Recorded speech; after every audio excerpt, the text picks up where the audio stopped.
This Thursday, February 8th, NBA Betting Picks edition of the NBA Gambling Podcast on the Sports Gambling Podcast Network is brought to you by Cut. Cut is a peer-to-peer social betting platform that's U.S.-based and available in 40 states. Head to cut.com, that's Kutt.com, and make sure you use that promo code SGPN for a 10% deposit bonus. And we're also brought to you by Hall of Fame Bets, the sports betting research platform for parlays, player props, and game lines. Download the Hall of Fame Bets app or visit HOFBets.com and use promo code SGPN to get 50% off your first month and start making smarter bets today. And don't forget to enter our Super Bowl 58 props contest. Pick 58 Super Bowl props for a chance to win $1,000. Enter today for free at sportsgamblingpodcast.com/SB58 or in the SGPN app. Welcome, everyone, to the NBA Gambling Podcast, part of the Sports Gambling Podcast Network. It is Thursday, NBA Trade Deadline Day, currently 11:07 on the East Coast. Here to get into our NBA betting picks for the Thursday night action in the association. And joining me here to help me break it all down, you guys know him as the voice of the Tennis Gambling Podcast, WNBA, MLB, NFL, and of course here on the NBA Gambling Podcast, it's Scott Reichel. Scott, what's going on, my man? How you doing? Yeah, doing pretty well. Woke up to a couple of trades, and most of them were uneventful or underwhelming, or you look at it and go, okay, and then you just keep scrolling on Twitter. That's basically the takeaway so far.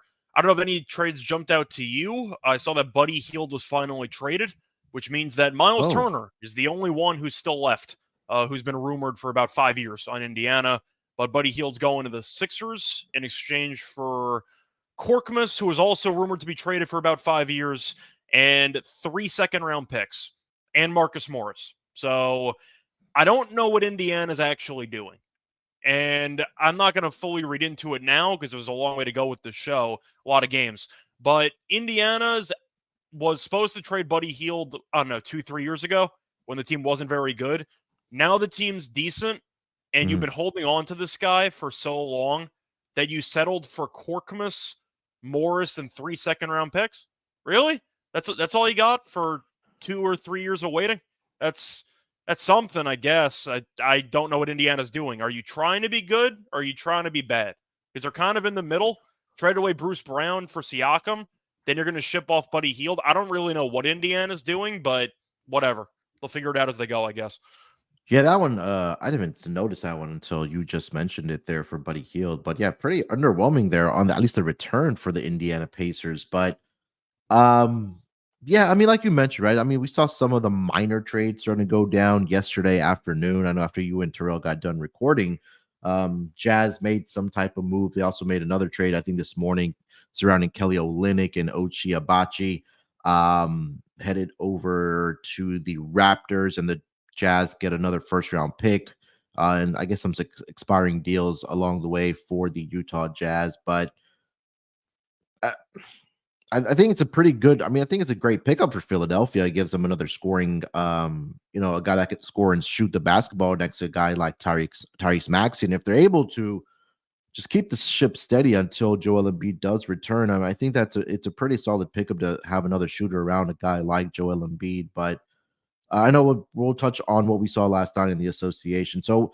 but I'll caveat this, Scott, that both you and I will probably be a little bit distracted here during this podcast, at least, because if trades start to come down and something major happens, we'll be looking at our phones. But let's start with yesterday. Anything that kind of stuck out to you as far as or how did you guys picks do yesterday? I know you guys smashed a couple unders yesterday.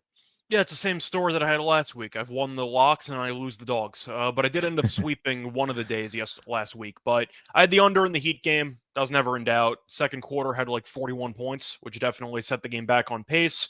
The Spurs are really, really bad at basketball, and they're going to play again tonight against the Miami team, or a Florida team, I should say. Yeah. But I had the under in that game. That worked out. I'm really annoyed that my hot take underdog pick didn't get there, because I had the Hornets money line with Brandon Miller 20-plus points at roughly 295 end of the game. Yeah. And they blew it. So I gave it a hell of a run for the sweep. I tried to go out of nowhere out of left field, taking the Hornets. Should have gotten there. Didn't get there. So that kind of hurts. I know Terrell and I also did like the Pistons to cover the spread. We Mhm. kind of mentioned a little bit with the money line. Terrell did more than I did, but Yeah. I did not want to lay 13 or 14 with Sacramento. That was Right. just not going to happen, and they ended Mhm. up getting buried on their home floor. Yeah, Sacramento probably needs to make one move or 5. Who's counting? Don't really have much more to add. Philly still looks like a lost cause without Embiid, but that's not their fault. It is what it Yeah. is. The Pelicans had a nice win against the Clippers, so shout out to the Pelicans there. Still a psycho team, still can't figure them out, but nice win for them. And Boston beat Atlanta. Trey was horrible last night, but DeJounte didn't play. That was kind of the story of the game, which was the injury report right before the game of DeJounte sitting, potentially to be traded. So we'll see what happens with them, but nothing really jumped off the page. I didn't see many close games. In fact, the closest ending score was the Hornets game, and that was 6. So no Yeah. games were within 5 points last night. So nothing really dramatic, but I just mentioned a couple of the takeaways, but that was basically it. Kind of an underwhelming day. Yeah, I agree with you. Obviously, the biggest upset last night, like you guys mentioned, or like you just mentioned, Pistons as a 13.5, 14-point underdog, getting the outright victory against the Kings. Clippers were in a tricky spot last night, coming off of that. Well, I think it was like a 6 or 7 game road trip. And then they had the Pelicans, who another team that is pretty much healthy, going into LA and getting that victory there. The Warriors, actually, the Sixers were in trouble yesterday at halftime. And I'll say this because the Warriors were up by 3 points. So, Scott, if I told you Steph Curry had 0 points at the half in that Sixers game, what would you think the score would have been? I probably would assume Philly was up by 5 to 10. Yeah, so the Warriors were up by 3 at the half, 48-45, and Steph Curry didn't record a basket until the third quarter, and I absolutely smashed the second half for the Golden State Warriors. I had the full game as well, for the reasons that we did mention. Obviously, life without Joel Embiid, and sure adjusting to that, but a good victory, a much needed victory, we should say, for the Golden State Warriors if they want to turn anything around going forward. I know they have a couple more road games here, but you mentioned it was pretty much a underwhelming night last night, especially to kick off also the NBA trade deadline. So if anything does transpire here, Scott, as we're recording this live, we'll try to get into it. But like you mentioned, we do have a lot of games to get into here tonight. But anything else we want to mention before we get into the games here for today? Yeah, I have no idea what Toronto's doing when it comes to trade deadline stuff. I don't understand the thought process behind half of their moves. I don't know what direction they're headed in. They don't know what direction they're headed in. Now, the Yeah. Bulls are probably keeping everybody, which is Mhm. stupid in its own right. But at least they have a direction. At least they decided, you know what, playing, not bad. We'll see what happens. I disagree, but that's a separate story. Toronto trades away Siakam. They let Van Vliet walk for free. They trade a couple draft picks for Jakob Poeltl about a year or two ago. And after trading away Siakam, your team sucks. Like, you got Quickly and Barrett. Your team's not very good. And now you're acquiring Kelly Olynyk and you're trading away a draft. Like, what are you doing? Yeah, Like, if you're going to trade away Siakam and you're going to basically admit that the old guard isn't worth keeping around, you're going to build around Scotty Barnes. Why are you giving away draft picks? Like, I don't know what Toronto's doing. I don't understand I don't see the vision. I just don't get it. Can you correct me on that? I don't understand. Yeah, if you're trying to rebuild, why are you trading away draft capital? I know I know this. it's a weak draft class, but still, your Yeah, that's team's what I not was going to close to mention. competing for anything. You're going to flip Yeah, Olynyk? Like, what's the point? yeah. I was going to mention, like, this draft coming up is not the most talented draft compared to obviously last year, and even if we go back to the prior as well. For this upcoming draft, at least it's not the most exciting, but there's going to be teams that make the dumb moves. There's plenty of those, and that's what kind of makes makes the NBA go around. But I think, yeah, the Raptors, like you mentioned, like their future is going to be building around Scotty Barnes Barnes and and Quickly I guess. and I RJ don't think Barrett, Quickly's going to maybe. work there, but that's what they're going to try to do. But Yeah, it kind of just goes back to, once again, not having a clear vision.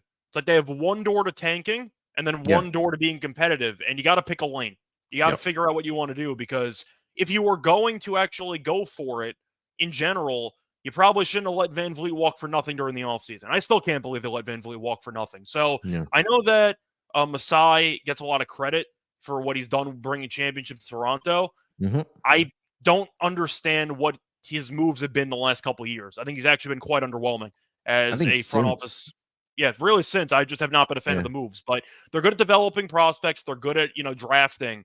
But I don't understand the trades half the time. Commit to tanking or commit to being good. You can't pick both. Yeah, I think the only other move that I would give him a huge check mark on would be Scotty Barnes, getting him at number 4 overall. But since they've won that title, it's been pretty underwhelming for the Toronto Raptors.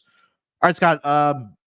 Let's turn the page here before we actually get into the games here for the Thursday night card in the association. Let me tell everyone about a super deal happening right now. That's over at DraftKings Sportsbook.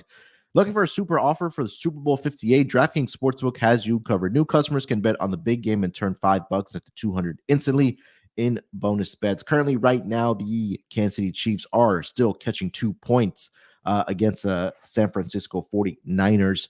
Currently over on DraftKings Sportsbook. So make sure you download the DraftKings Sportsbook app now and use promo code SGP. New customers can bet $5 to get 200 instantly in bonus bets only on DraftKings Sportsbook, an official sports betting partner of Super Bowl 58 with code SGP. The crown is yours. Gambling problem? Call 1-800-GAMBLER.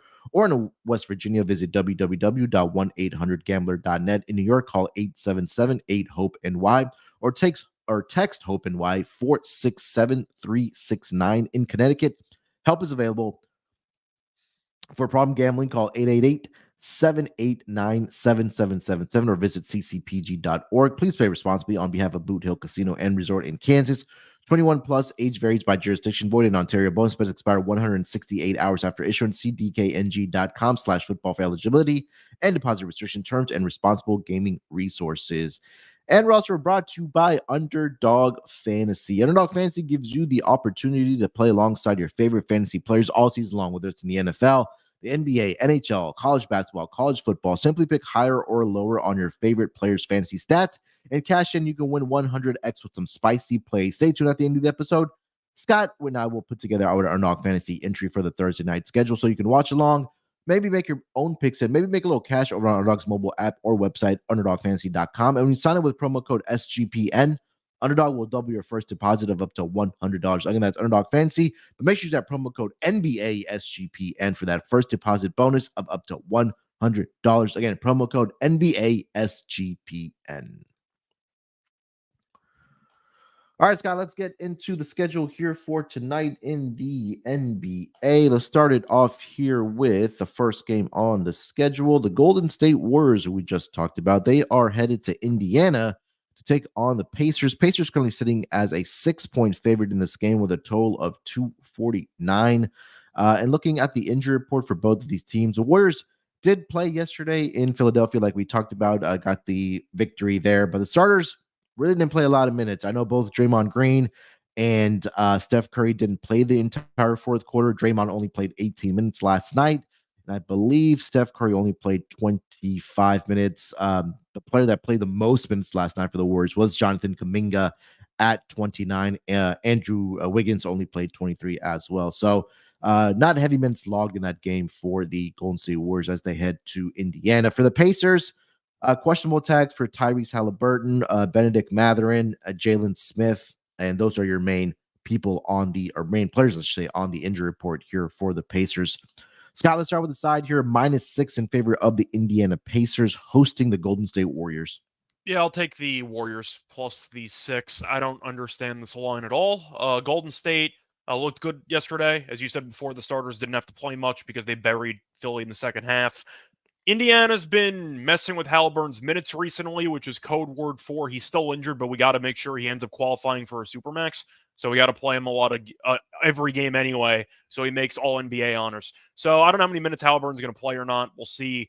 Traded away healed, though, so they're going to be down a shooter, but we'll see if they make any more moves over the next couple hours. But I am going to go with the Warriors in the spot. I just think 6 points is kind of crazy, especially with Halliburton either not playing or playing a limited number of minutes.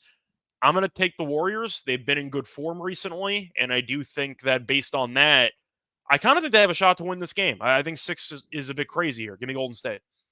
Yeah, I'm with you on Golden State here as well. 6 seems like just too many points here. Warriors on back-to-back situations this season. 3-2 straight up, 3-2 against the spread. They are 4-1 towards the over here as well. A couple more trades coming down here, Scott. Quickly mention this. The Dallas Mavericks are acquiring Daniel Gafford from the Wizards, and they are sitting back Rashad Holmes and draft compensation to the Wizards. And a trade surrounding your team. Sorry, not your team. The New York Knicks, they are acquiring Alec Burks from the Pistons. They are sending back Quentin Grimes and 2 second-round picks to the Detroit Pistons. So Alec Burks headed to the Big Apple, and Quentin Again? Grimes yeah, he's back. Okay. And 2 second-round picks. So maybe he's gonna write a letter writing he's back. Asterisk in Madison Square Garden, which kind of tells me that maybe that injury to Jalen Brunson may be a little more serious than we're thinking, or they maybe just need some depth at that guard position. But No, I just think that they watched the game against the Lakers on tape again, and they realized they didn't have enough shooters, so they decided to get Burks, who can give them some scoring off the bench. Yeah. But you're kind of looking at Grimes. I'm not going to go too deep into it, but Grimes is a worse version of the same 3-and-D guys that they have across the roster. So Yeah. I don't really know what minutes Grimes is going to play. You can make an argument he's kind of like the same build or the same type of player as like a DiVincenzo or a Josh Hart, but significantly worse, and it's not even close. Yeah. So I guess they just realized that there's no minutes going around.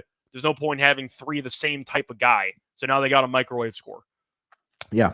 All right, back to this game here. So we both like the Warriors here plus the 6. Also putting something a little bit on the money line there as well. Total 249 here, Scott. Any thoughts on the total? I'm going to lean to the under. This total's way too high for me. Golden State defensively has been good lately, but they're on a back-to-back, so fatigue might be an issue. But Indiana, I don't know who's playing for this team because they traded away Hield. Mathurin's questionable. Halliburton's questionable. And they might trade away more pieces. So I like the under. I don't know why this is 249. Yeah, I'm leaning towards the over in this game, but I think the more that I look at it, maybe a Warriors team total over in this game. Warriors they've been able to figure it out offensively. We saw it, I know, last night against the Sixers. So Sixers have been one of the worst defensive teams, but Warriors, they're starting to trend up offensively. It seems like that Steve Kerr has figured out these rotations for the Golden State Warriors. I think Steph Curry has a big game here tonight. We'll talk about player props here in a minute. But I'm leaning towards the over in this game, and I do like the Warriors team total over in this game here as well. Warriors on back-to-back situations overall this season, 7-2 towards the over in those games. And I want to see what the Pacers have done in non-conference games here. But why don't you take us over to player props where I look that up?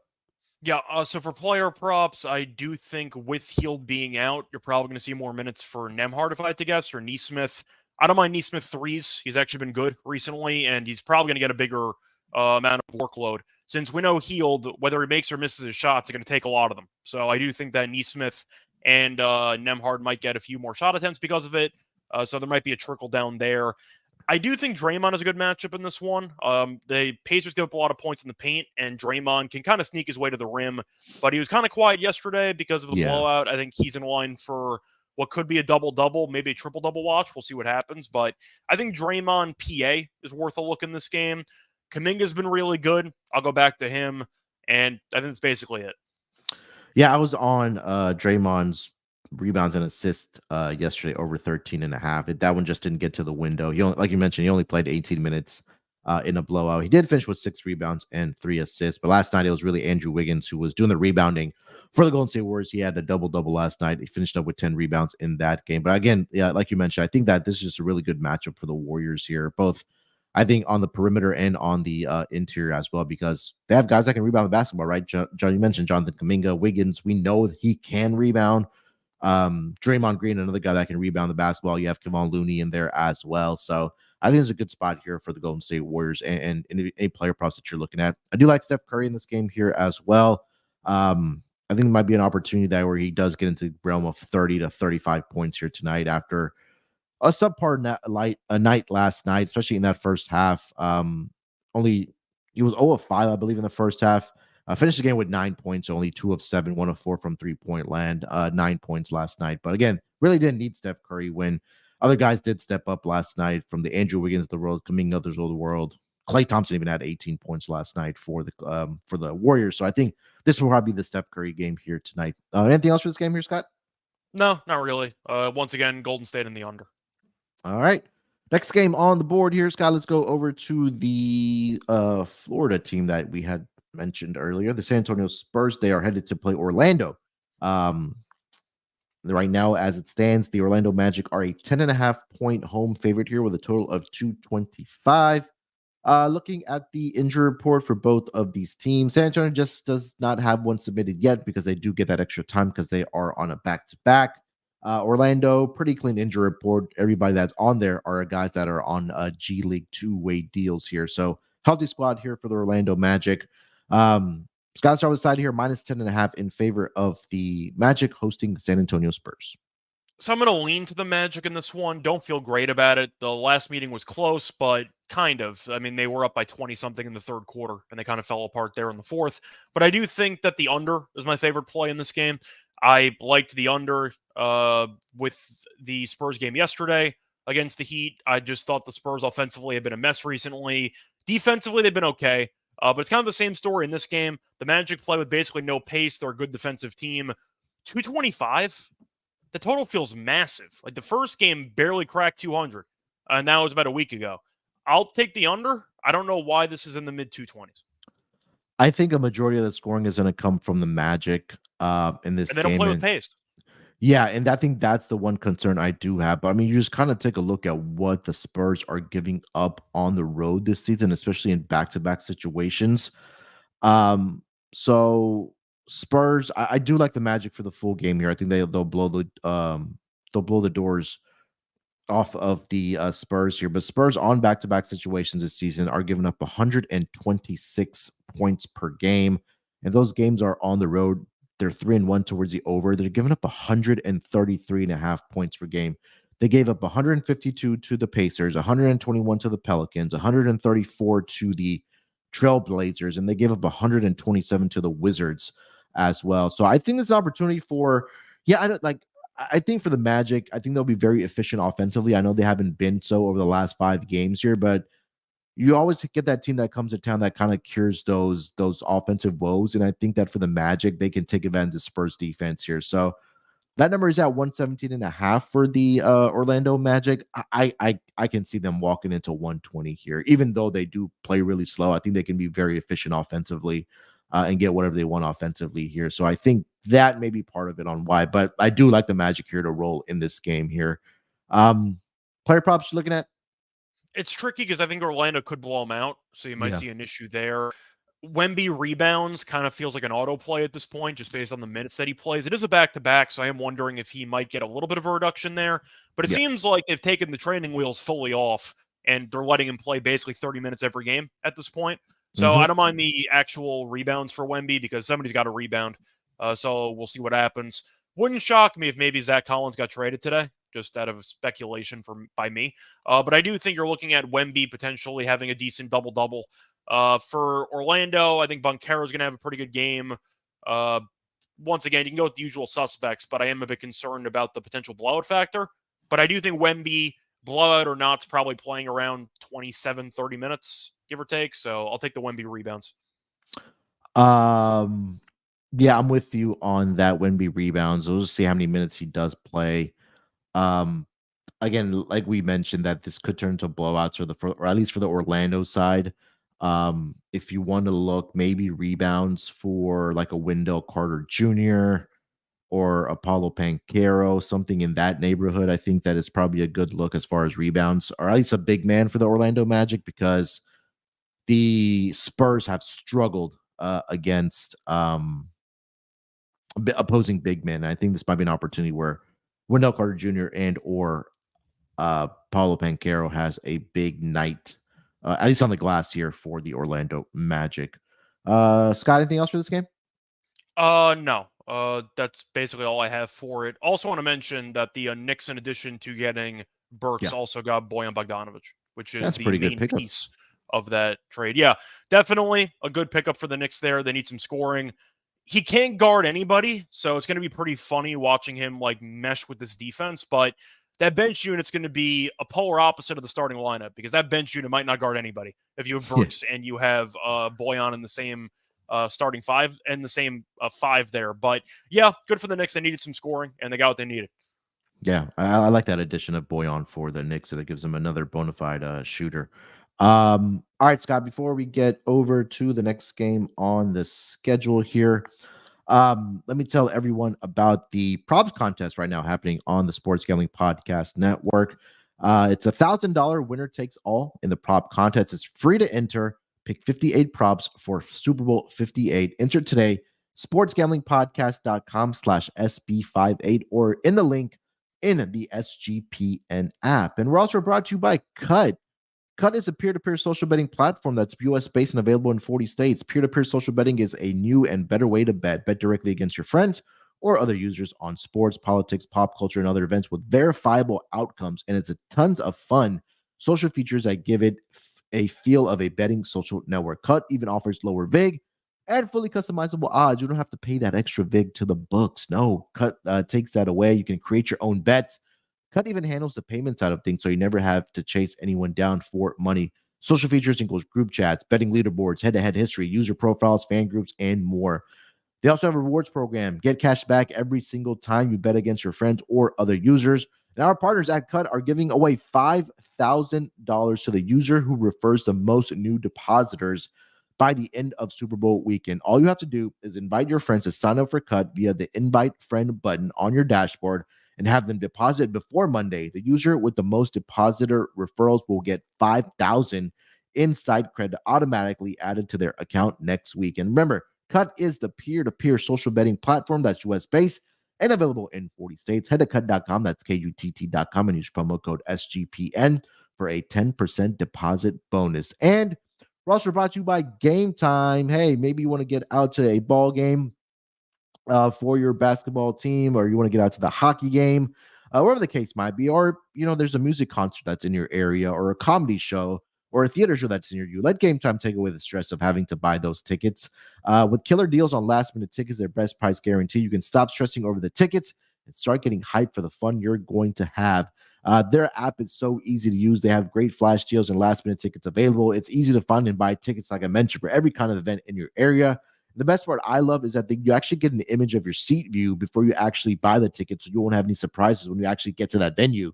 There's always prices guaranteed, event cancellation protection as well. Get this, the Game Time guarantee means you'll get the best price. If you find tickets in the same section in a row for less, Game Time will credit you 110% of the difference. That's how confident they are in their prices.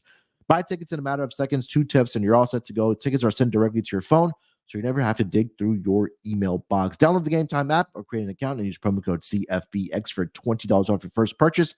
Terms apply. Again, create an account and redeem code CFBX for $20 off. Download Game Time today. Last minute tickets, lowest price guaranteed. All right, Scott, let's keep it rolling here, my man. Next game on the schedule here, we're going to go over to the game between the Dallas Mavericks and the New York Knicks, as we just talked about. The Dallas Mavericks are a 3.5-point favorite in this game on the road here in Madison Square Garden with a total of 228.5. Looking at the injury report for both of these teams, start with the Mavericks here. Luka is probable, and so is Kyrie Irving. Derek Lively is out for this game, and Dante Exum is also out for this game, and Maxi Kleber is questionable for this game. So 2 guys that are probable, your main stars are more than likely to play. Guys that are out, Dante Exum and Derek Lively, and Maxi Kleber is questionable here today. For the New York Knicks, we know about Julius Randle, and Jericho Sims is questionable here with an illness. Also, Jalen Brunson has a questionable tag on himself as well, or not on himself, but designated. He suffered a right ankle sprain in the last game against Memphis, did leave the game and did not return. And also, OG Anunoby is going to be out for this game as well. So Anunoby's out. We know about Julius Randle out.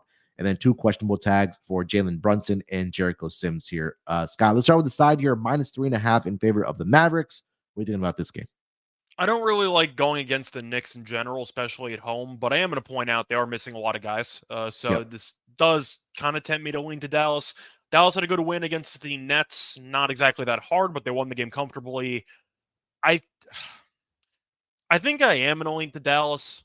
The problem is Dallas doesn't have any centers. Like, I'm concerned they're going to get killed on the glass in this game. Hardenstein rebounds is the clear play in this game. But do I think Brunson's going to play against his former team? And that's what's tripping us on this handicap, right? Like if we know that Jalen Brunson is probably playing or is going to be playing, then I think both of us will probably be on the Knicks here. I don't know who's going to score if Brunson doesn't play. You're going to Yeah, give that's the issue. DiVincenzo 15, 20 shots? Like, I just don't know where the offense is going to come from. I guess I'm going to lean to Dallas, but I can't play this. I got to wait, especially with Dallas having some trades. They got Gafford today. He's not going to play in this game, but the point is they might trade some other guys. The Knicks are in the middle of moving pieces, so their bench is also shot because you have no Grimes and you have no Malachi Flynn's not any good, but the point is he's not going to play either. So the Knicks are Body's down a available. lot. They're down a lot of guys, though. Like, that's Yeah. the problem. So I think I'm going to lean to Dallas. I just have too many injury and too many trade concerns for the sake of this game. For the Knicks, I'm going to lean to Dallas, but having said that, they might get destroyed on the glass. It might be a Hartenstein ladder game for boards, but I think Luka and Kyrie carry the team to a win. Yeah, I think that you're right. That number one, it is a concern here for the Knicks about even having like guys available to play, right? I mean, Even I know Fournier got traded. They don't even have Fournier to play in this game. So you don't have Flynn, you don't have Evan Fournier. Grimes is out, so that's three guys off your bench. So we might see a situation where I don't remember was it Robert Sacre, I think was his name, for the Lakers. This was, I don't know, bald God, guy how number many 50. and he was just laying on the bench because they had absolutely nobody available to play. So that might be something here for the New York Knicks. But I think just like the spot right now, I think you have to look towards Dallas's way. You're 100% correct about Isaiah Hartenstein rebounds here, even maybe Precious Achua rebounds, Josh Hart rebounds. So I think that for the Knicks, if they are going to be able to compete in this game, they're going to have to create those second chance opportunities. And they have those guys that can create or get those rebounds on the glass, like I mentioned, and create those second chance opportunities where they can, stay within this number, even possibly win outright. So I'm leaning right now with Dallas because of the reasons that we did mention, but also the biggest question mark in this game, obviously, is Jalen Brunson. If I do see Jalen Brunson ruled in, I think I may switch over my pick to the New York Knicks. But as it stands right now, with the questionable tag and like Scott mentioned, with the trades and injuries, we're both leaning towards Dallas here. Total sitting at 228.5 here, Scott. Any thoughts on that? I honestly don't really know. I think I'm going to lean under by default because of the pace. Dallas shouldn't play that fast, and neither should the Knicks, so I think I'm just going to lean under in this game. I'm sure Thibodeau's thrilled at all the trades. He can use the starters for 45 minutes apiece, and nobody's going to complain about it. So that might be the trade-off there for Tibbs, where he's just going to play the starters 40-plus minutes apiece, and they'll try to figure it out. But no, I think I'll lean under. It's mostly a lack of pace thing, where I just expect both teams to drain a lot of shot clock time per possession and not many fast break chances. I'll lean under. Nothing strong, though. Yeah. I think it's tough to lock anything in right now because of potential moves, but that's just my guess. And you don't know if Brunson's playing, so I think I have to lean under for now. If Brunson plays, I'm on the over. I don't trust this Dallas defense. It's fair.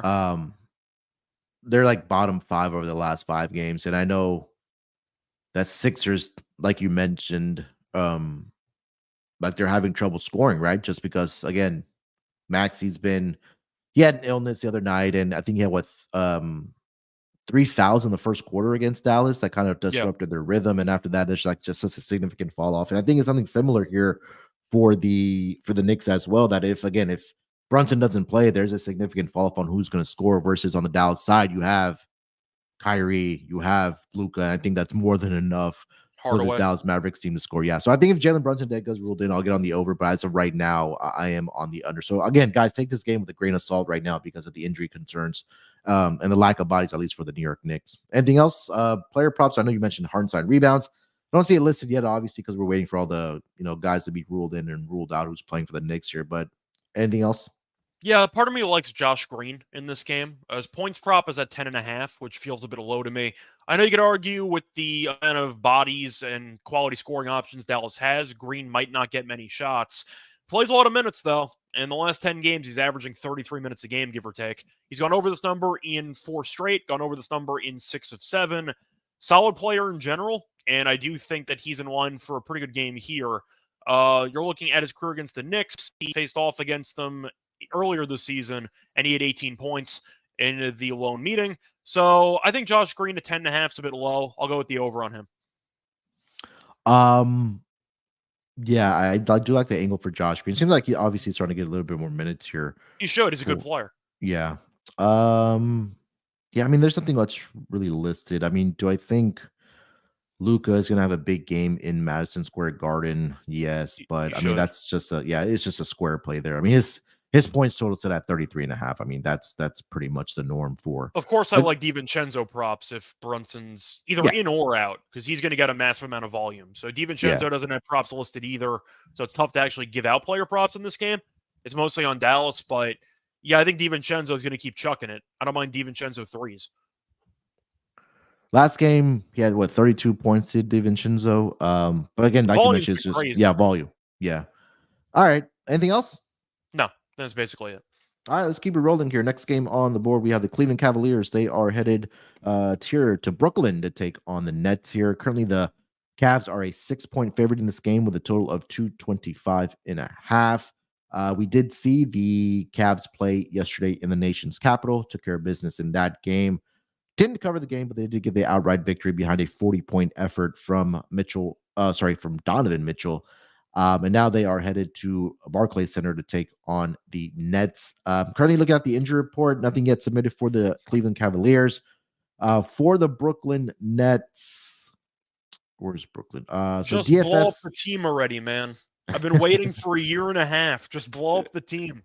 So DFS is out. Cameron Johnson is out. Day'Ron Sharpe is out. Lonnie Walker, the fourth, is out here as well. So a couple of depth pieces, and I think a starter or two are going to be out for this game for the Brooklyn Nets. Jared Allen returns to his old stomping grounds, I guess we can say, against his former team here. Scott, but let's start with the side here. -6 in favor of the Cavs against your Nets. What are you thinking?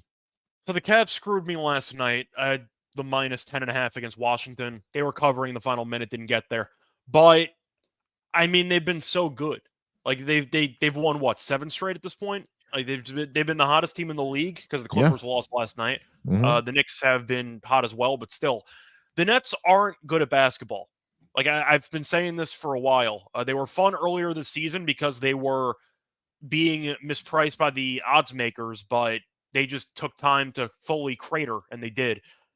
The Nets are going to trade half the team today. I got to assume they're going to. Now, DFS, I don't know if I believe all of these rumors of, the Nets were offered 2 first-round picks for Finney Smith.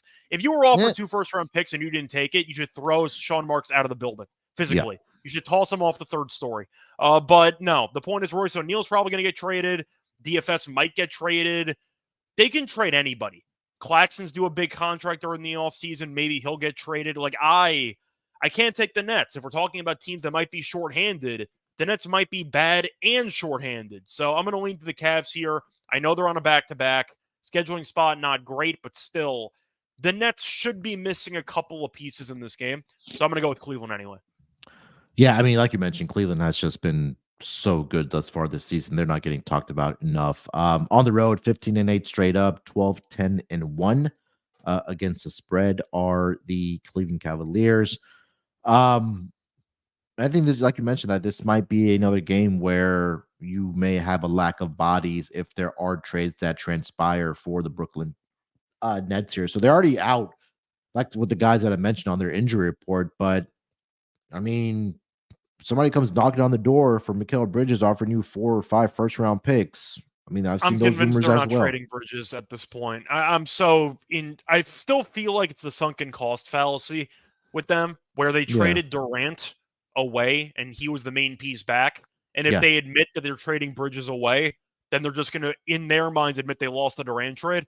I think Bridges and Johnson are going to stay for a while. They shouldn't, but I think they're going to, in my opinion. All right. Fair enough. The Nets as a home underdog this season are 3-13 straight up. That's so. I'm not surprised, but that's so bad. Yeah. Okay. All right. 3-13 straight up. 6. They are better against the spread, Scott. Let's give them some credit here. Okay. 6-8-2 against the spread. Not too bad there. But I mean, like you mentioned, like they have the hottest team coming into town here. They're playing some outstanding basketball. Cavs are healthy. Maybe Evan Mobley sits in this game because it is a back-to-back situation. And you probably want to just pivot to Jared Allen in this game. We'll talk about props here in a second, but Cavs for me here as well. Total 225.5. Anything on that? I got nothing because the Nets can't score, and I don't know who's going to play in this game for the Nets. So maybe Cavs team total over, but I don't know. It's kind of funny because out of all the people that might be missing for the Nets, one of the only active people, maybe Ben Simmons in this game. Is this where we're at? I don't know. Hey man, he's been pretty good since he's returned. I know it's been limited capacity, but he's like, it was that first game he nearly had a triple double. It's the only game he's played.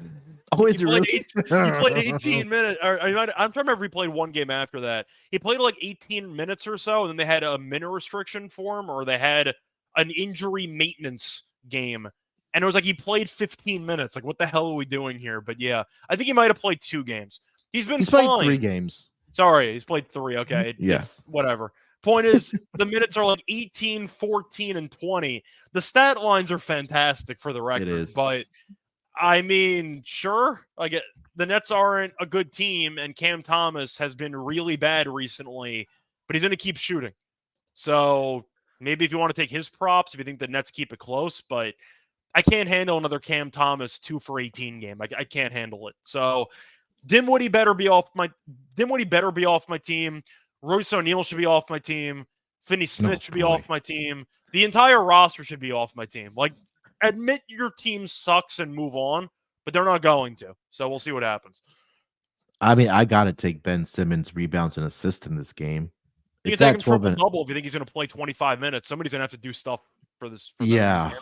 I'm looking for 9-9-7 against Dallas. I mean, yeah. It's at 12.5 right now, minus 150. So I'm looking for a 13.5 for that. So maybe get either close to even odds or maybe even some plus odds. But the 3 games that he's played since he's returned, even in limited minutes, 8 rebounds, 11 assists, 9 rebounds, 5 assists, 9 rebounds, 7 assists. So if you want to just look at rebounds alone, I think that might be worth a look. But I'm going to play Simmons here tonight over 12.5. I'm going to look for a 13.5 if I can find it to get some better odds there. But Simmons has been that guy. You're on Jared Allen props here tonight? Only if Mobley's not playing. Okay. I've really just a hard time of backing the centers for Cleveland when you don't know how many minutes Mobley's going to play and if it's a blowout. And there's a couple of ways that this prop could go wrong. So I'm going to wait to see if Mobley plays or not.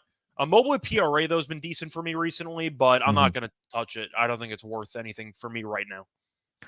Yeah, they don't have Mobley props listed right now, but they have all the other starters. So they're probably just waiting that because I'm more than likely thinking that because it is a back-to-back, he ends up sitting here tonight. But Jared Allen rebounds is at 11.5. He's played in 9 career games against the Knicks. He's been in double-digit rebounds the Nets or the Knicks? I'm sorry, the Nets. Jared Allen's played in 9 career games against the Nets, and he has double-digit rebounds in 8 of those 9 games. So it is, what was I say, 11.5 was a number. Yeah. But yeah, I think that he does have a big night here on the boards here, especially if Evan Mobley does sit tonight for the Cleveland Cavaliers. Anything else for this game, Scott? No, I think we covered basically everything. I think Mitchell has a big game, but falling the 40 piece. Yeah, I mean, he kills the Nets every time as a fan. So. All right, before we get over to the next game on the schedule here, let me tell everyone about Hall of Fame Bets. Win bigger by betting smarter this NFL season with Hall of Fame Bets, a sports betting analytics platform for parlays, player props, and game lines. Research every NFL, NBA, and soccer bet with historical stats and data. Enter any parlay idea into Hall of Fame Bets revolutionary parlay optimizer tool to get hit rates broken down by leg, as well as an expected probability for the entire parlay. Sort all players by hit rate for any bet to learn which players are hot and which picks have value. Stop betting in the dark and join over 30,000 users researching with Hall of Fame Bets to craft more intelligent data-driven parlays. Download the Hall of Fame Bets app or visit HOFBets.com and use promo code SGPN to get 50% off your first month today. Start researching, start winning with Hall of Fame Bets. All right, Scott, let's keep it rolling here. Next game on the board here, we got the Minnesota Timberwolves. They are headed to Milwaukee to take on the Bucks. Bucks currently sitting as a 1-point favorite in this game with a total of 226.5. Looking at the injury report for both of these teams here, let's start here with the road team. Really clean injury report. Only player on there is Jalen Clark. He is out as he recovers from a right Achilles tendon rupture. For the Milwaukee Bucks, Brooke Lopez is, so let me start with the guys that are out, and that is going to be only Chris Middleton. He suffered a left ankle sprain in the last game against the Phoenix Suns, and questionable tag on Damian Lillard. He also have the left ankle sprain. So two guys that are, so one guy that's questionable in Dame with a ankle injury, and Chris Middleton is officially out. And the guys that are probable: Giannis, Jay Crowder, Brooke Lopez, and Cam Payne. So four guys that are probable, one guy that's out for sure, and Dame is questionable here. So keep that in mind here. Scott, you have faith in the Bucks to win this game against the Minnesota Timberwolves in the Doc Rivers era? It's two teams that I can't stand. So this is an interesting spot because I've called Minnesota a fraud for a month, and they've lived up to that billing. And the Bucks have been a joke since Doc took over. So I guess I'm going to lean. I guess I'm going to lean to Milwaukee at home, but I don't feel great about it at all. No chance I bet this game. Zero. These teams I can't trust. Maybe I'll watch from a distance, but I'm going to lean Milwaukee at home. I just think they have more scoring. I don't trust the Timberwolves late in games. I don't really trust Milwaukee late in games either. They got outscored by 20 and change by Utah the other night, but still in the fourth quarter. I'm going to lean Milwaukee at home. I don't have anything else to add. I can't stand both these teams. Yeah, I can't either. Luckily, the one game that I did bet the Bucks, which was against Dallas, and we talked about it. They got to the window some way, somehow, after trailing by 20 plus in that game.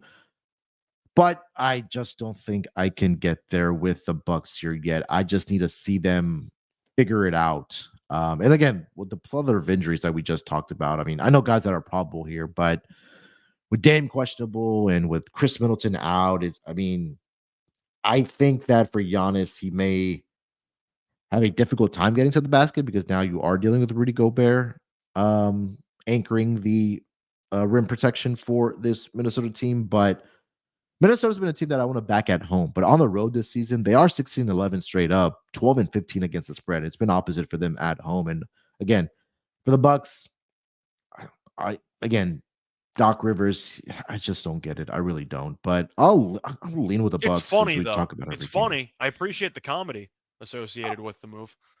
There has to be some type of documentary that comes out when he does officially retire, and he himself is confused on why these teams keep on hiring him because he's only won one title back in 2008. Is it too easy to name the title of that a documentary, all caps on the doc? Is that too easy? Is that too easy or is that clever? I can't tell. That's pretty clever there, Scott. Okay. I'll give you that one. That's We'll pretty see. clever. Do you have any thoughts on the total? 226.5? Once again, I got nothing. Any I player got props? nothing in this game. No, Nothing? No. I'm not going to bother. Let's move No, it I'm along. good. I'm good. All right, let's get into the next game on the board here. Chicago Bulls. They are traveling to Memphis to take on the Grizzlies here. Currently, as it stands, the Bulls are a 6-point favorite with a total of 216.5. Looking at the injury report for both of these teams here to start here with the Chicago Bulls. The Bulls are going to be without, obviously, Lonzo Ball. Zach LaVine is done for the year. And Patrick Williams continues to be out as well. Questionable tag on Torrey Craig, and three guys are probable. Alex Caruso, Dallin Terry, and Kobe White are probable here tonight. For the Memphis Grizzlies, they're the new Miami Heat. So I'm going to just go to a website here, Scott, and see what their projected starting lineup is instead of me naming out all the guys that are going to be out for this game. So bear with me for a second here as I pull it up. All right. So for the Grizzlies, the expected starting lineup here tonight is going to be Jacob Gilyard, Vince Williams Jr., John Conchar, Santi Aldama, and Jaren Jackson Jr. is a game time decision. Along with that, Derrick Rose is a game time decision, and Zaire Williams is a game time decision as well. -6 for the Bulls here, Scott. What are you thinking? Yeah, so Jaren Jackson might end up playing in this game. We'll see what happens, but I can't back Memphis. They're missing too many guys. The Bulls, I criticized Toronto before for having no direction. I completely disagree with the direction the Bulls are headed, but at least they have a direction. They're trying. Yeah. For some reason, they're trying to get to the play-in. Why? I don't know. But the point is, they are going for something, so they're probably not going to trade anybody. So with that being the case, their healthy roster is better than Memphis's current roster by a wide margin. Yep. So I'm going to lean Chicago.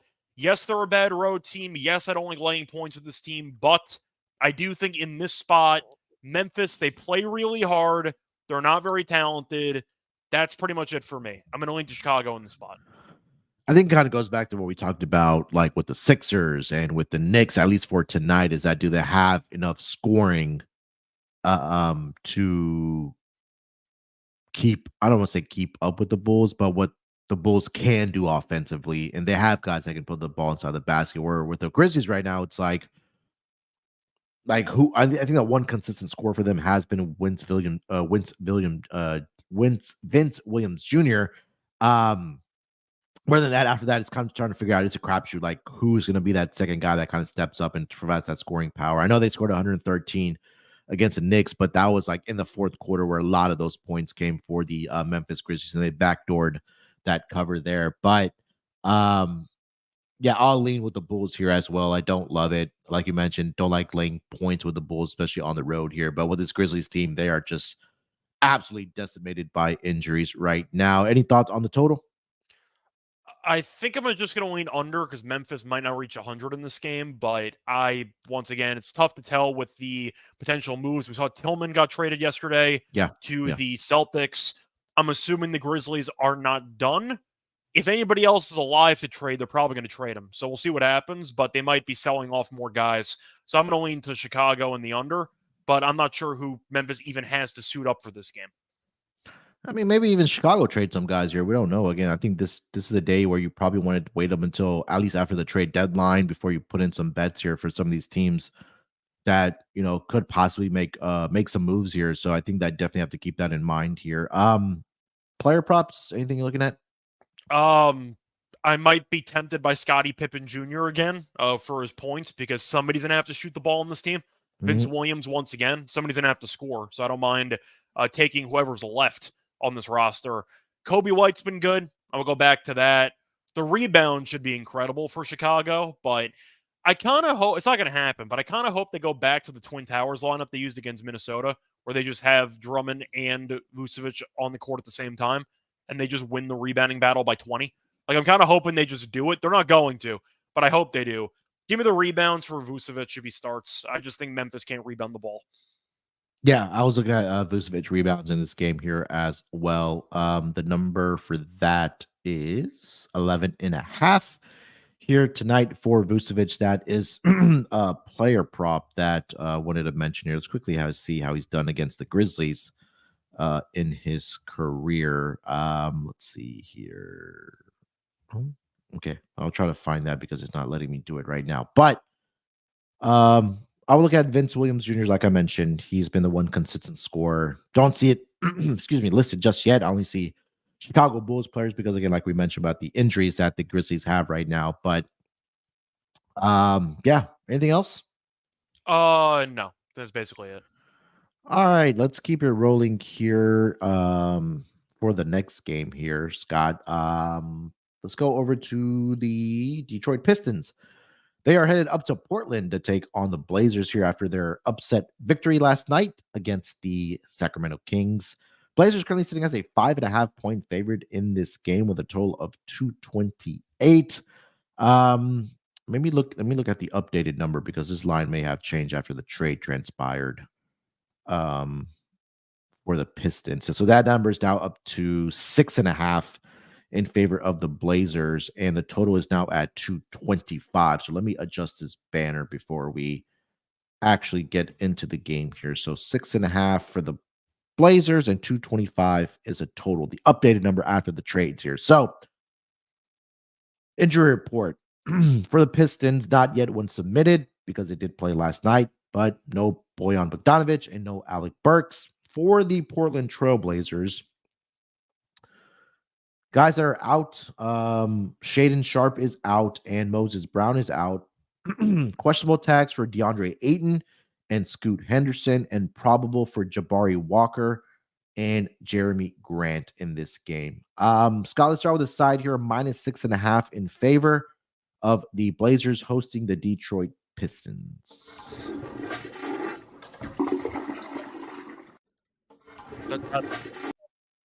Yeah, that kind of sums it up. Both teams are bad and injured or shorthanded, so this is going to be even worse than you thought it could possibly be. So for this game, I understand why money's coming on the Blazers because Pistons are going to be shorthanded. They're on a back-to-back with travel. I get all that.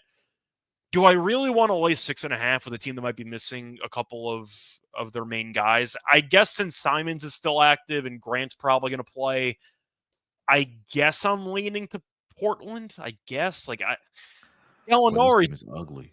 lineup. I don't know what you want from me, Gallinari. um, I guess I'm going to go with Portland. I'm not betting this game, but I'll lean that way. You got anything? So excuse me, the projected starting lineup then for the Pistons is going to be Cade, Jaden Ivey, Asur Thompson, Gallinari, and Jalen Duren. I think it could be a Duren game. I think he could have a great night on the rebounds here. Yeah, Duren's in line for a good game. Maybe Ivy can do what he did last night, have a big game there, but Ayton's questionable. You said Moses Brown's out, so I don't know who the centers are left for. They got Duop Reith, if you want to go for some bench step-up spots, maybe. But yeah, I mean, the main player prop's probably just going to be rebounds for Duren, if I had to pick one. I'll lean with the Pistons here. I don't think I'm going to lay here with the Blazers, even without the bodies available for this Pistons team, which kind of just tells me this is probably a good game to bet on Pistons player props because they don't have a choice but to play here tonight because of the trades that transpired. And those guys that they traded for aren't going to be, obviously ready to play here tonight either. So I have to ask. I was going to say, I have to ask, is Killian Hayes the new 6th or 7th man on this team because they just don't have any bodies left? He went from DNPs to being a main guy off the bench now, which is a problem. I like Sasser threes. Sasser's been good recently, so I do think that his volume might increase, so I don't mind that. But damn, man, you might get Killian Hayes minutes. Killian Hayes had his highlight last night where he hit the buzzer-beating three-pointer going into the half. He played 28 minutes last night. He did have 9 assists, Scott, last night. Almost had a double-double last night. He had 8 points and 9 assists for the Pistons. Cade did not play, so I'm assuming Cade maybe plays tonight because they were on the front of a back-to-back yesterday. And they already had Bogdanovich that didn't play yesterday, so maybe that trade was already in the works here because he was diagnosed with the left calf injury yesterday. But yeah, I'll lean here with the Pistons here plus the 6.5. Like Duren rebounds, he had 15 last night. He's just been an absolute monster on the boards for the Detroit Pistons here. Let me see what his rebounds here are tonight. I don't think they're listed just yet, and they only have 2 players listed for Blazers, but you have anything else for this game? No, should be ugly in a beautiful way. That's all I got.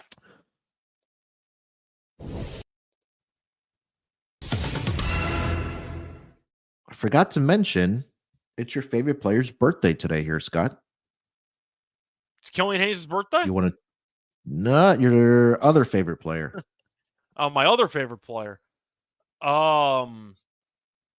I'm actually at a loss here. I don't like many players on either team. I'm being kind of it's Klay Thompson's birthday today. I know that there's a bit here. I'm trying to think of who you're thinking of.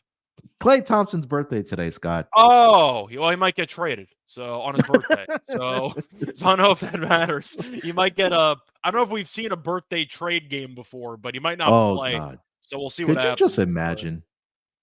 He's been rumored to be traded for the last couple of weeks, so we'll see what happens. But I don't know.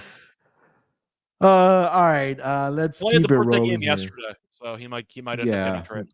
Yeah, 2 games left here. Maybe the more intriguing matchups of the night here. Let's get to it. The Utah Jazz, they are in Phoenix to take on the Suns. Suns currently sitting as a 6.5 point favorite in this game with a total of 243.5. Looking at the injury report here, let me start here with the Phoenix Suns because that's the easier one, especially with all the trades that Utah did have. We'll see which bodies they have available. But Phoenix Suns, Bradley Beal is questionable here tonight with a right ankle sprain, and Damian Lee continues to be out. For the Utah Jazz, the projected starting lineup is going to be let's see here. So Chris Dunn, Colin Sexton, Kevin Knox, Laurie Markin, and John Collins. And then obviously with the guys that they traded with Ochi Abachi, Kelly Olynyk, Simon Fitochi. I'm probably butchering that name. So they might be, or they will be without some of their depth pieces here tonight going You mean into Phoenix. Fontecchio? Fontecchio. I don't know why I said. No, there was another. What I was like that the way little? you said it. No, there was a little guard that was on the Denver Nuggets either last season or season prior. And I was watching a EuroLeague game and I recognized him. His name is completely Compazzo? going. Yeah, Compazzo. Yeah, that's what it was. But that has nothing to do with what I was trying to Guy say. has some But crazy passes in EuroLeague at the moment. yeah, yeah. But All right, Scott, 6.5. Phoenix. What do you think? Phoenix has been better recently. They're not exactly great defensively. Neither's Utah. So you can argue that's going to kind of result in a high-scoring game here. Utah traded away Olynyk, but he wasn't a starter anyway. Yeah. So we'll see what happens. But I think it's a pretty interesting game, just based on the injuries and based on the trades that we might end up hearing from Utah over the next couple hours. Phoenix, I don't think they can make a move because their salary's tied up to 3 guys. Like, they don't have any flexibility at all. So I just think Phoenix is stuck with what they have. I'm probably going to lean to Phoenix here. Utah, I know, is a team that we like, but they're really bad on the road. 9-19 straight up on the road. The 3 games have been competitive this season, or 2 of the 3 have been competitive, but the Suns are 3-0. So I am going to lean to Phoenix. It just seems that they have this Utah's team's number, and now Utah's a little bit shorthanded. I'll lean to Phoenix to get the job done. Yeah, I think my favorite play here is probably the Phoenix Suns team total over in this game. Jazz have just been absolutely atrocious on the defense side of the basketball. Over the last 5 games, Utah Jazz dead last in defensive efficiency with a net rating of -6.6. So they're doing well offensively, but they've been even worse on the defensive side. And now you're going up against Kevin Durant, Devin Booker, possibly no Bradley Beal here tonight, but I don't think they'll even need him. I just think it'll be big games here from Kevin Durant. And even like some of the depth pieces have been actually knocking down shots for this Phoenix Suns team. So it seems like they're starting to figure it out over there in Phoenix, with the big 3 there. So I'm with Phoenix here, -6.5. I like their team total to go over in this game here as well. Do you have any thoughts on the total or anything you want to add to that? And then you want to take us over to any player props you're looking at? I'll lean over, but once again, nothing extreme that I like in this game. I think that for player props, it's interesting because they kind of alternate between double teaming Durant and whether they should or not. So I don't mind Durant assists in this game, which I remember I gave out in the last meeting, and he had a double-double with assists. I'll go back to it on this one. They like to double team Durant all the time when he plays against them, so I think that they're going to be forcing the ball out of his hands. I like Draymond assists. I mean, not Draymond. I like Durant assists in this game. Yeah, that makes sense. I'm trying to see what Durant has done. They don't have Devin Booker props listed for whatever reason, but I know Durant historically his assists are fantastic against Utah. yeah, let's see here. So all right. Lee. All right. So since he's joined the Phoenix Suns, 3 matchups against the Utah Jazz, 7 assists, 9 assists, and 10 assists. And if you want to go back even to the 1 game he played with the Brooklyn Nets against the Utah Jazz, he had 8 assists in that game. So that's a really good call for Kevin Durant here tonight. Don't see Booker props listed for whatever reason. So I think that if they're going to double team Kevin Durant here, then you probably want to pivot to Booker points here tonight. Bradley Beal, like I mentioned, his prop is listed, but he's officially questionable here tonight with that right ankle sprain. Maybe Nurk rebounds as well. He's been pretty good on the boards for the Phoenix Suns here. So if you want to look at that, trying to pull up his numbers over the last 5 games, he's averaging 10.2 rebounds. He's had double-digit rebounds in 3 of the last 4 games. The 1 game he didn't was against the Atlanta Hawks. He played 23 minutes in that game, ended up with 9 rebounds. So if you want to entertain maybe even a double-double for Nurk here tonight, his number for rebounds right now sitting at 10.5. So I do like the over on Nurk rebounds here. Anything else for this game, Scott? No. Future games, though, I am going to look to Kessler blocks. He's been good recently. Phoenix, not exactly a great team to get blocks against because they shoot the ball so often from the perimeter or from mid-range. But with Olynyk being traded now, you might get more minutes for Kessler. So keep an eye out for blocks in the future. All right. Last game on the board, possibly the game of the night. The Denver Nuggets, they are headed to LA to take on the Lakers. Currently, as it stands, the Denver Nuggets are a 3.5-point favorite in this game with a total of 230.5 is the updated number. Looking at the injury report for both of these teams here, let me start with the road team here. So KCP is questionable here tonight. He has right hamstring tightness. He did leave the last game for the Denver Nuggets with a hamstring injury, so he's officially questionable here tonight. For the LA Lakers, pretty standard injury report. Both Anthony Davis and LeBron are questionable. Cam Reddish and Jared Vanderbilt continue to be out for the Lakers here. So, Scott, let's start with the side here. Denver -3.5 in LA tonight to take on the Lakers.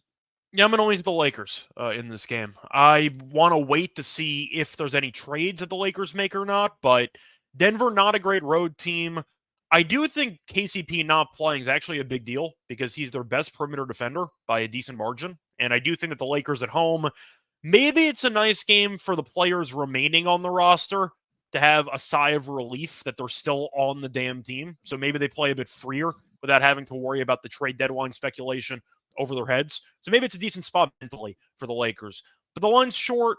I think they're going to show up for this game. We'll see if D'Lo's on the team. We'll see if, once again, maybe DeJounte gets moved there. We'll see what happens. But I do think that Denver is a short favorite for a reason. It feels like they're daring you to take Denver, and that's been the case all season long. And Denver has kind of underachieved on the road all the time. I'm going to link to the Lakers here. I think that it's a spot for them to show up against the defending champions to avenge their sweep. I don't believe in that, but some people make that argument because you'd rather win the playoff series than a regular season game in the middle of February. But I think the Lakers show up for this game, and I think they're going to win. So I'll take the Lakers money line.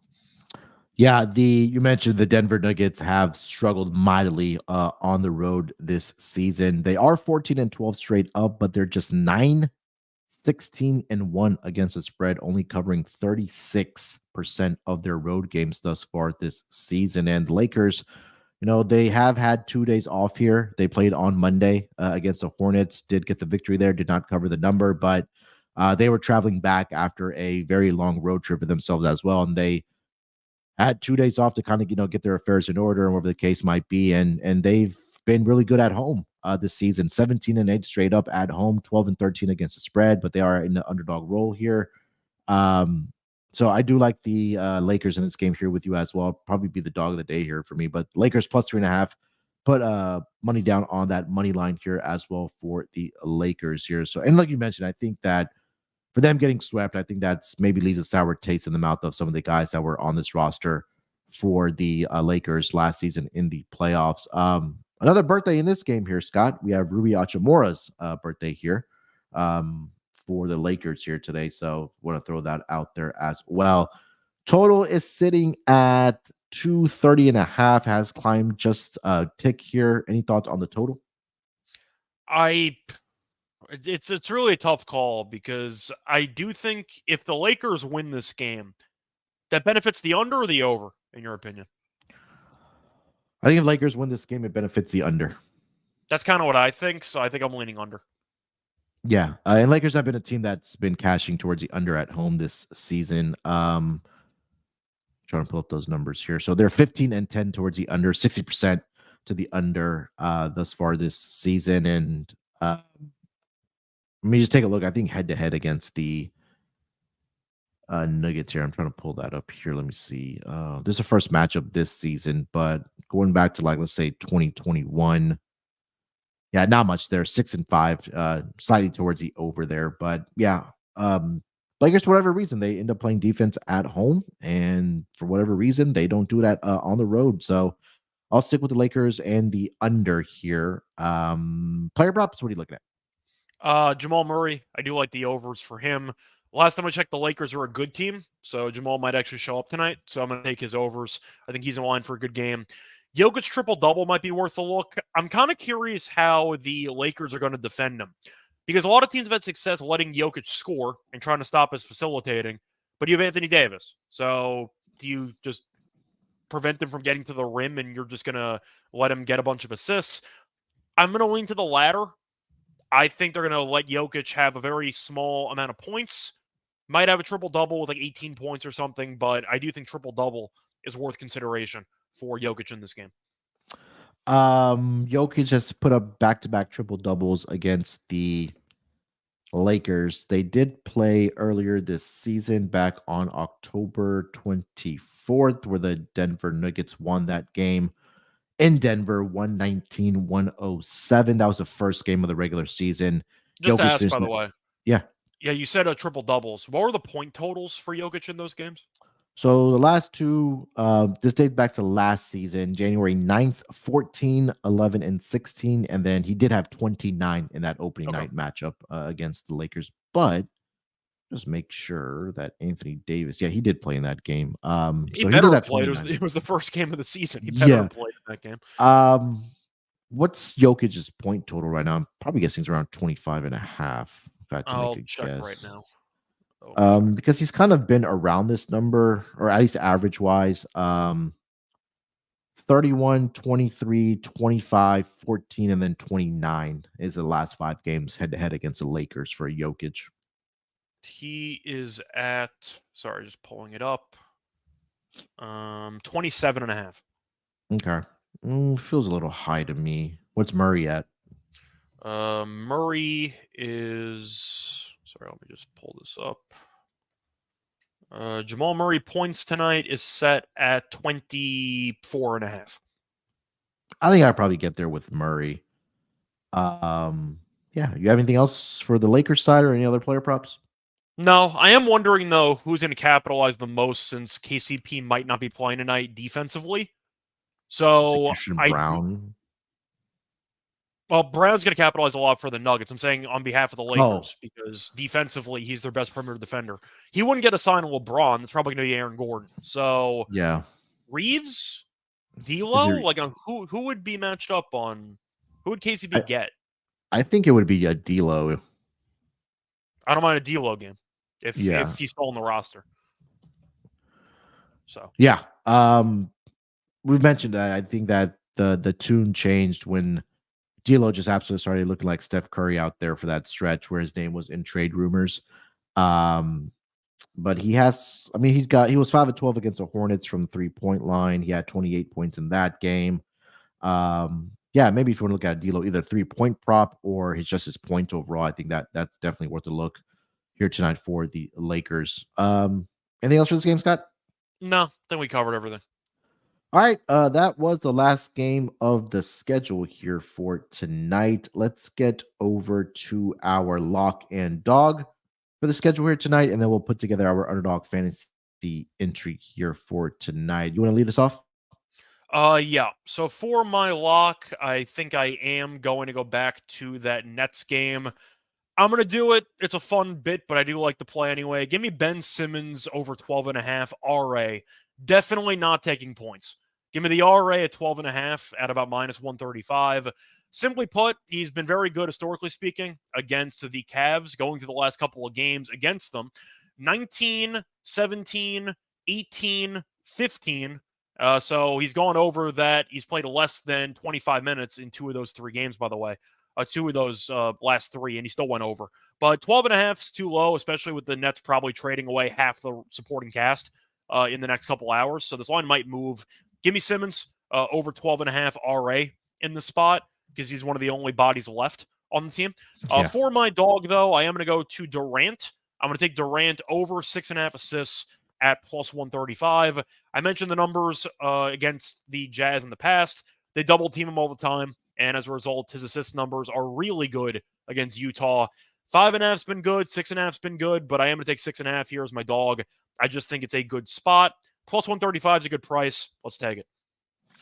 All right. I'm glad you threw the Simmons out there as your lock because I really do like that play here as well. That's already on my card here. So I co-sign that with you. All right. For my lock, I I think it's the Warriors here tonight, man. I think it's a stretch too many points here. I'll take the +6 for the Golden State Warriors here against the Indiana Pacers. Warriors, again, frankly put, like we mentioned it, or at least Kerr has kind of figured out these rotations and they're starting to excel here. I think they have a good night on the rebounding front as well. Multiple guys that can rebound the basketball for the Golden State Warriors team, the Kevon Looney's of the world, Draymond Green, Andrew Wiggins, and even the younger guys coming off of the bench have been playing really well for this Warriors team as well. So I'm taking the Warriors here. I'm going to ride that hot hand here. Give me the +6 for the Warriors as my lock. For my dog, give me the Lakers here tonight, +136 on the money line. I think it's a good spot here. They've had 2 days off in between coming back from their road trip. If this was one day in between games, I would probably not be on the Lakers, but I think that having that extra day off in between this game and their road trip wrapping up in Charlotte, I think that's pretty big here. And again, for Denver, if KCP, like we mentioned, does not play, I think that's only gonna make the defense worse. I think they're going to be up for this game. Maybe revenge on the mind from going back to last season in the playoffs, earlier this season as well in the first game. Do expect the Lakers to come out and play well here tonight. So I'll take the Lakers on the money line, +136 right now, currently over with our friends over on DraftKings Sportsbook. Scott, let's put together our Underdog Fantasy entry here for tonight. Again, shout out to Tyler. I know you guys mentioned it yesterday as well, for signing up with our code NBA SGPN. He got himself up to $100 bonus using our code NBA SGPN. We also had somebody else who signed up as well. Not sure who that was, but if you were that second person that's signed up, tweet at us. We'll give you a shout out as well for sure on the pod. So appreciate you guys supporting the podcast here. Again, underdogfantasy.com. Make sure you use that promo code NBA SGPN. All right, Scott, let's start here with our Underdog Fantasy entry. I think since both you and I agree about Ben Simmons here tonight, we'll throw him in there. The number's at 13 for his rebounds and assists. You okay with that? Yeah, I still like it. All right. Where else do we want to go for tonight? During rebounds, if that's available. Is that an option? Let's see. Yeah, they do have it. His rebounds are at 12.5. Sure. Yeah, I think he walks into I think he walks into 14 or 15 here tonight. All right, so we'll take the higher on that. Let's throw out one more here for tonight. I have to ask, do they have Hartenstein? Probably not, but I have to ask. No Hartenstein yet. Okay. That was worth asking. Which is funny because they have Brunson listed. Okay.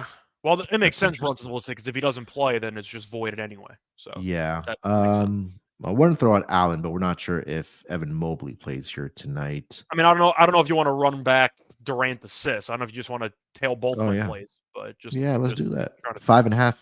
Yeah. All right. Love it. It's mostly a matchup thing. Utah defends him a specific way, and that benefits Durant assists.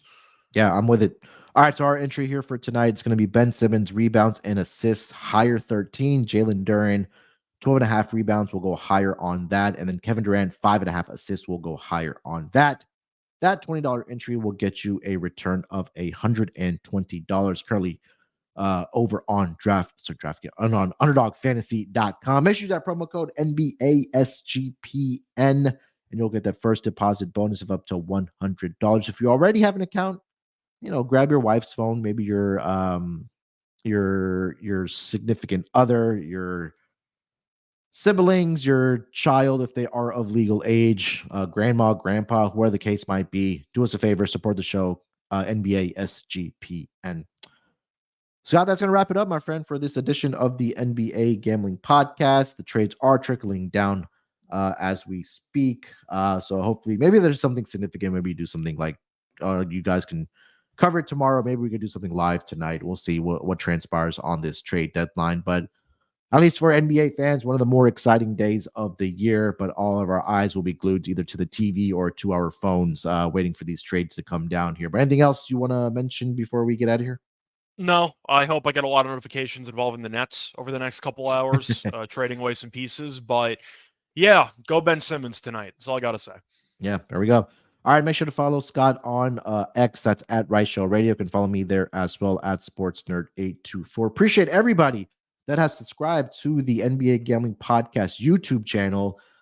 We crossed 2,000, and then also our Twitter, our /X account, whatever you may want to call it, just hit 2,000 followers there as well. So appreciate everybody that supports the chat here. Supports the podcast here. Appreciate everybody in the chat, the usual suspects every day in there, throwing out their plays, making the episodes a lot of fun and interacting with you guys as well. So appreciate everybody. Scott and Terrell will be back tomorrow, same time, same place for the Friday games.